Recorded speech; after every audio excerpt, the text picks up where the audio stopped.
Hi. Goodness, what a pleasure. Thank you so much for doing this. Goodness, shall we get started? Yeah. Okay, great. Yeah. If you could voice any character from any genre, cartoon, video game, otherwise, who would it be? Batman. Besides Batman. I'm not just saying that. People ask me all the time what other superhero I would want to play. And I always say, well, what other superhero is there when you start with Batman? He's so complicated. He's so dark. He's got so many colors. He's such a rich well of emotion that he's a great character to play. I love playing Batman.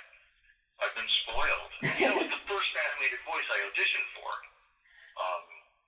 I went in cold, and I winged it. I just improvised in the booth, and I got it. I mean, it's one of those just sort of kismet kind of moments. You wonder, how did you get so lucky?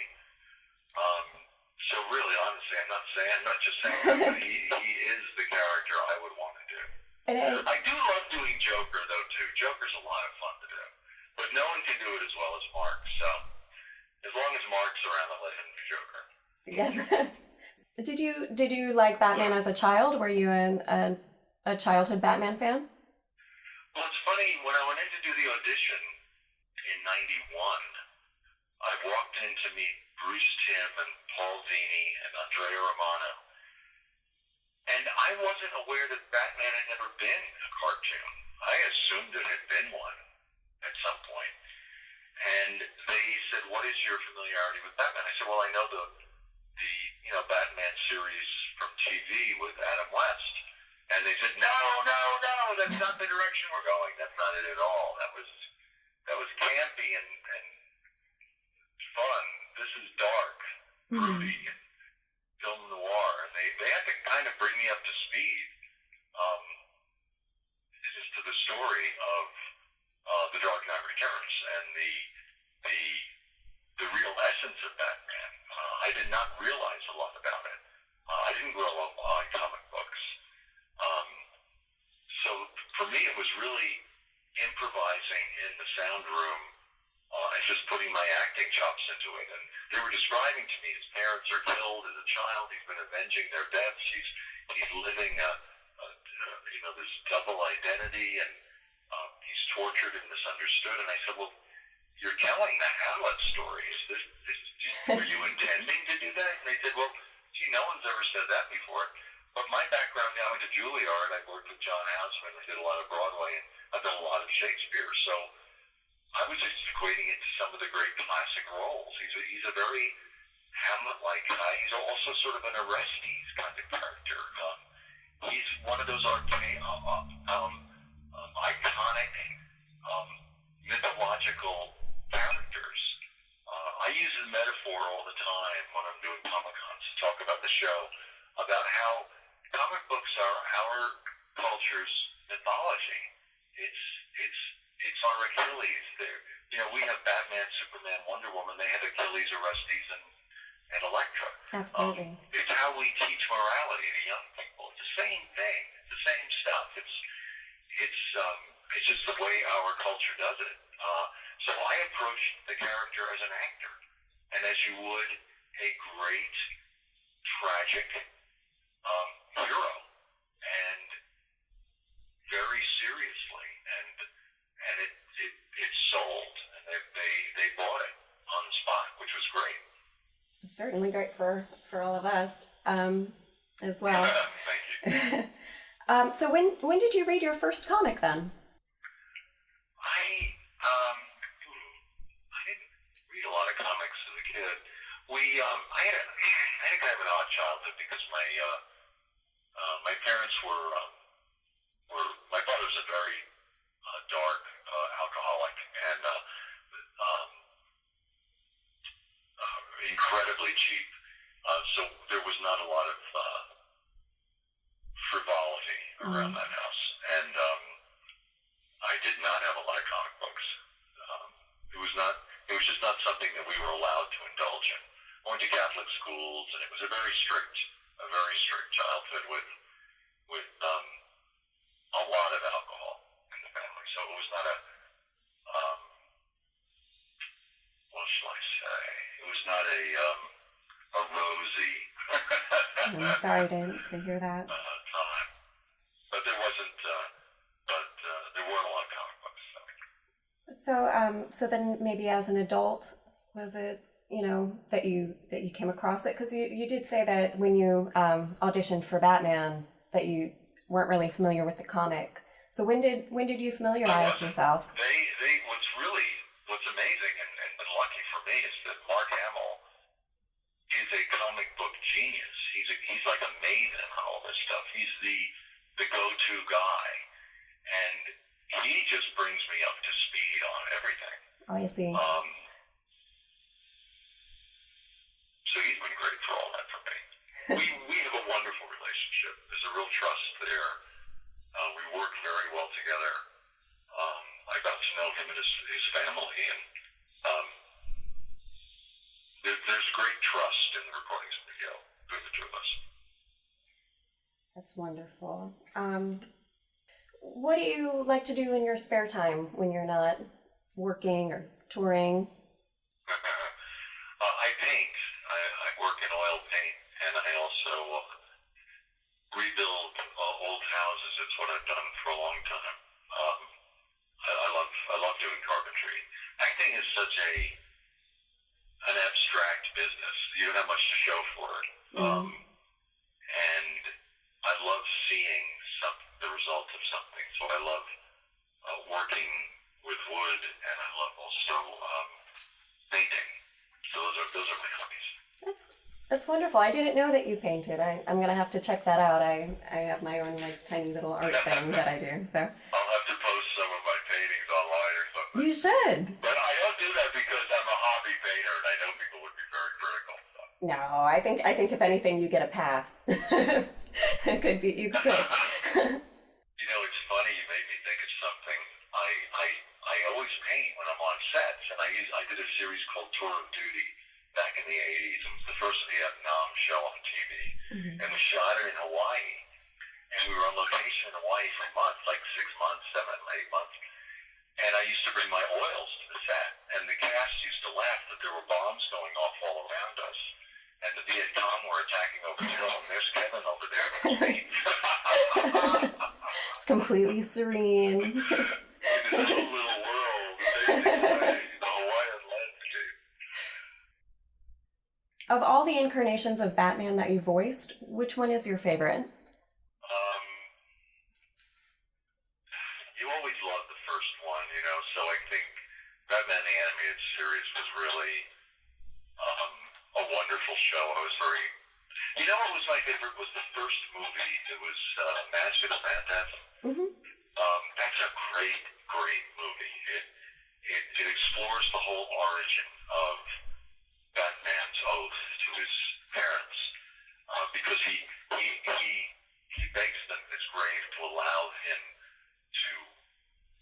to release him from his oath because he's fallen in love, and he realizes he can't be, that he's really doomed to this life that he's chosen. I loved that movie. I think it's a great movie, and it shows all the complexity of the character. Well, speaking of Batman falling in love, who's your favorite of his romantic interests?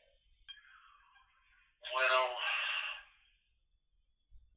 there's been a lot of tension with a number of the romantic interests. I think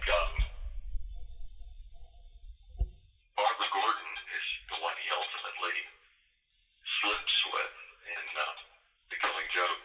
But I think the one he comes closest with is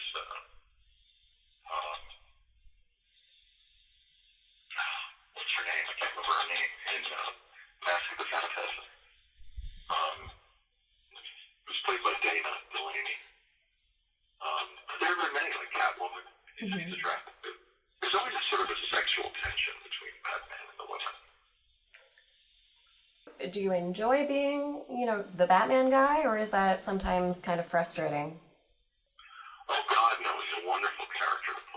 He's because he is so complicated, and there are so many different levels to him. It's not like being Superman. It's not just the square-jawed, boring hero.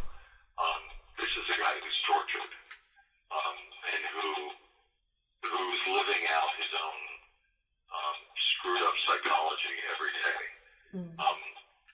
So he's really got his heart on his sleeve in a lot of ways, even though he's someone who doesn't show a lot of emotion. He suppresses enormous amounts of emotion.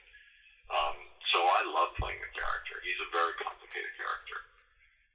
What I love doing also is anytime I get to show a little bit of irony or humor, that's a lot of fun to play because it resonates so much with the audience. They love it. Sure, it's a there was spark. There was an episode where I sang "Am I Blue" to pay off a debt to Cersei, I guess it was, the villainess, and the people went nuts for it because it seemed so incongruous for Batman to be singing in a nightclub. But I love doing things that are incongruous like that. It's fun. Mm-hmm. Who is your favorite live-action Batman? That's really hard because they've all been wonderful. I like Michael Keaton. I think Ben Affleck's done a really good job. To be honest, I like the fact that Warner Brothers didn't pick one person and give them the franchise. Mm-hmm. I think it was really smart to choose a lot of different people to see how different people played the role. Because there are lots of different approaches to the role. I mean, I thought Mark Hamill was the Joker. He nailed it, and he did, and he is the Joker. But then Heath Ledger comes along and nails it in a different way. He was brilliant in a whole different way, and I thought, wow, I didn't think anyone could be as good as Mark, and Heath Ledger is just as good as Mark. Not better, but just as good. So it's interesting to see what different actors bring to a role. So I've liked a number of them. I think Ben Affleck is doing a great job. And I know a lot of people were very suspicious of what he would do. Sure. Or dubious about his casting, but I think he's terrific. So now I've heard you criticize, understandably and albeit very kindly, the Christian Bale Batman voice. That's the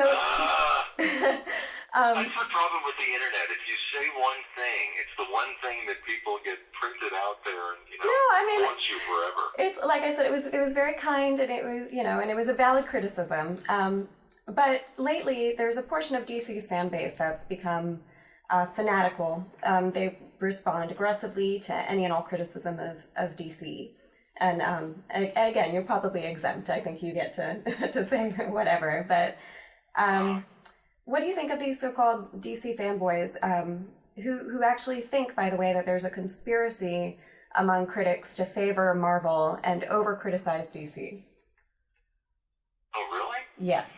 Well, there's always a little bit of paranoia in the internet, I guess. You have to respect that people have opinions about things. I mean, when I said that about Christian Bale, I also said that he was the best at the Bruce Wayne character, but that never gets quoted. He was brilliant as Bruce Wayne. He's perfect for Bruce Wayne. I just thought the voice he used as Batman was a little odd, but his Bruce Wayne was fantastic. He's perfect casting for the role. I don't know. People, the internet is a very dangerous place because there are all these camps that are formed. People become tribes on the internet. You're either with us or you're against us. And if you're against us, then you're the villains and you're the enemy. You got to accept the fact that everyone has lots of opinions, and all opinions are valid. I mean, that's a democracy, right? Everyone's allowed to have an opinion. It doesn't make you the enemy or evil. People have got to learn to be more tolerant, or remember that we used to be more tolerant before we became so balkanized on the internet. And does that make sense? Absolutely, yes. I mean, I agree that people kind of like to hear echo chambers. The same. Yeah. Yeah. How do you feel about the backlash over changes made in The Killing Joke? Well, I think that people aren't thinking that through completely. The Killing Joke is a very abbreviated story. It's a very short story, really. And to make a full-length movie out of it, there were two options, basically. Either dilute the story and fill it with a lot of filling and padding, or add something onto it. Mm-hmm. And I'm really glad that they did not choose to dilute it. They did not choose to pad it out, which is what a lot of producers would have done. They kept The Killing Joke pretty much line for line true to the comic book, but they added a prequel to it, a sort of pre-story that feeds into it. I thought it was a really smart thing to do, and it was the right thing to do. And I think a lot of people who are criticizing it aren't necessarily thinking that through clearly as to what the alternative would have been. And the alternative would have been, I think, pretty bad. Well, I mean, do you think I think what they did... Do you think that the changes that they made kind of diminished Barbara's strength at all? Yeah, I know some of my female Twitter followers have been voicing that there is some female anxiety about Barbara's being weakened but the point is, the point of the prequel wasn't to weaken Barbara. The point of the prequel was to give Batman, because it's a Batman Joker story. It's not a Barbara story. Right. And the point was to give Batman motivation to go after Joker. And the point was for Joker to challenge Commissioner Gordon, and try and break him by destroying his daughter. So Barbara is being used as a tool by Joker. And she becomes the catalyst for Batman to go after Joker. But the point wasn't to diminish Barbara. But it's not a story about Barbara. Does that make sense? It does. She's a vehicle. Barbara's a vehicle in this story for the other characters. And then at the end, she becomes Oracle. So she does find enormous strength at the end. Right. I think the criticism comes from, these are things that happened in the graphic novel. I mean, Joker still uses Barbara in the same way. She still becomes Oracle. So you do have that recovery, there. Just the kind of sexual relationship between her and Batman, and kind of her making choices based on pursuing Batman. That is the kind of criticism of, that she becomes not someone who is Batgirl because she wants to, do something noble or, whatever. It becomes more of a trying to get with Batman situation. I think that's very ennobling about her. I think people are reading too much into it. I think that the weakness in that story isn't in Barbara. And I think people are perceiving her as weak. I think the weakness is in Bruce Wayne and Batman. Mm-hmm. I certainly know that that's how he views it. He knows he's wounded. He knows he's incapable of the kind of intimacy that Barbara wants. But he knows he wants it, and he needs it. But he knows he's incapable of it. And in a moment of weakness, he goes there. Because he's a man. I don't see it as... A lot of the audience has interpreted it as a weakness in Barbara. That she looks like a sort of a pining teenager. Or rather, it's not. She's deeply in love. She's being human. Her emotional response, I think, is the appropriate one. Batman's is the one who's screwed up. He's the dark, broody, incapable of human contact character. And he knows that about himself. And he's trying to warn her to stay away from him, basically. And she's in love. I don't see that as a lot of the audience see that as a weakness in her, and I don't see it that way. Great. Can we round things up there? Sure. Sure, sorry about the interviews lined up, but that's great interview. Thanks so much, Erin. Thank you so much. Thank you. Thank you. Bye.